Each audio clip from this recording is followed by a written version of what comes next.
الملك فاروق. الملك فاروق كان عنده قصر في السنكلية. أهله باعوه بتوع ناس سياحة حركات. فتحوه مفحت. مفحت؟ بتاع لوح مثلا. مفحت. وبقى كبير ومية مية.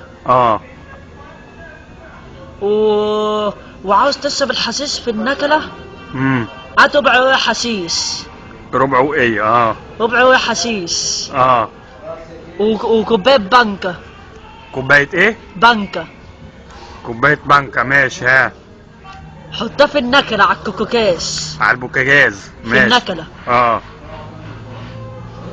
سيح الربع وعي حشيش سنة مية سخايين. وبعدها احط كوباية البنكة وسخنها.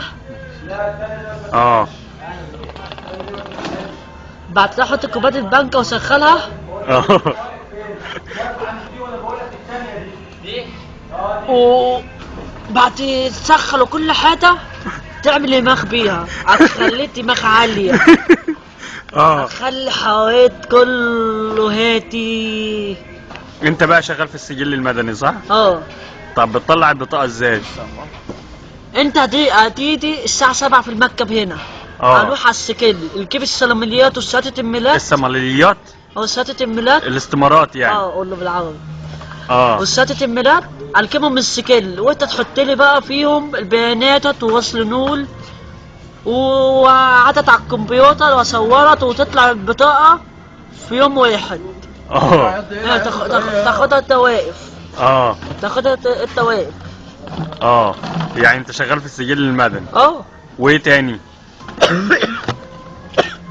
عندك كم محل؟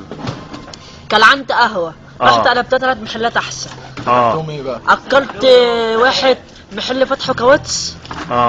واكلت محل فتحه بتاع بنيات تليفون يعني. بنيات؟ بتاع تليفون. موبايلات يعني. واكلت محل تاني مش عارف التاني فتحه ايه. انت مش عارف فتحه ايه؟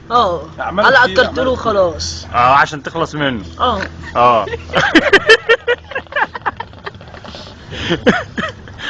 كمل. كمل له قصة الخيو بقى. الملك فاروق. انت ما حكيتلوش بقية القصة. كمل. قالوا للسادات والملك فاروق اتخانقوا. لا انور السادات وكمال عبد الناصر انت نسيت. قالوا للسادات وكمال عبد الناصر اتخانقوا. كان في مشكلة في اسرائيل والعراق والسلفتيل. في السلفتيل؟ كمل.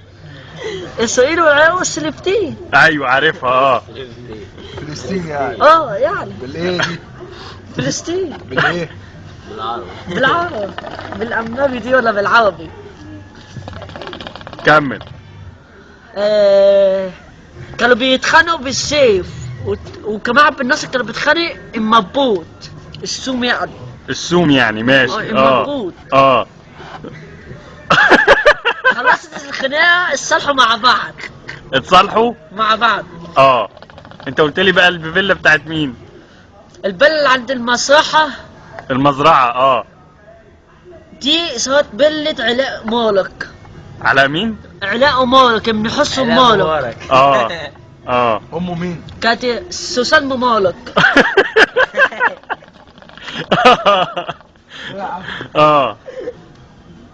انا بقعد بكلم معاه في السياسة مع مين؟ مع علاء مالك. ابن مين؟ ابن حسن مالك. وامه مين؟ سوسن مالك. هو صاحبك يعني؟ وبنتكلم في السياسة. طب الملك فاروق عنده قصر فين؟ في السنكلية. في السنكلية. ده انت تحفة.